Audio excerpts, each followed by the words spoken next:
மோடி படித்ததற்கான கல்லூரியை காணவில்லை. எங்க எந்த பல்கலைக்கழகத்தில் படித்தார் என்பதற்கான எந்த உத்தரவாதமும் யாரும் சொல்ல முடியவில்லை. வழக்கு போட்டா கூட நீதிமன்றம் அதை தள்ளுபடி செய்கிறது. அந்த அளவிற்கு பெரிய படிப்பு படிச்சிருக்கிறாரு. அவர் டீ வித்தார்னு சொல்றாங்க. அதற்கான அந்த டீ வித்ததற்கான அடையாளம் இல்லை. எந்த ரயில்வே ஸ்டேஷன்ல வித்தாருன்னு சொன்னாங்களோ அந்த ரயில்வே ஸ்டேஷன் அப்பொழுது தோன்றவே இல்லை, கட்டி முடிக்கவே இல்லை.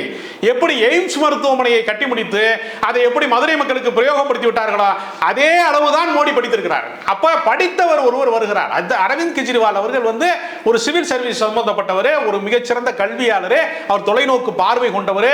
இவங்க சொல்ற அந்த வழிபாட்டு அரசியலை சேர்த்து செய்யறாரு. அதான் ரொம்ப முக்கியம். இடதுசாரி அரசியல் இருந்து வலதுசாரிகளுக்கும் சேர்த்து அரசியல் செய்யறாரு. ஹனுமன் கோயிலுக்கு போறாரு. ஆமா, ஹனுமன் கோயில் போறது என்ன தப்பு இருக்கு? மதத்தை அரசியலிலே கலக்க கூடாதே தவிர மதமே இருக்கக்கூடாது என்று யாருமே சொல்லல. நான் திரும்ப திரும்ப சொல்றோம், என்னன்னா தனி மனிதனுக்கு மதம் இருக்கலாம், அரசாங்கத்திற்கு மதம் இருக்கக்கூடாது என்பதுதான் மதச்சார்பின்மையினுடைய கோட்பாடு.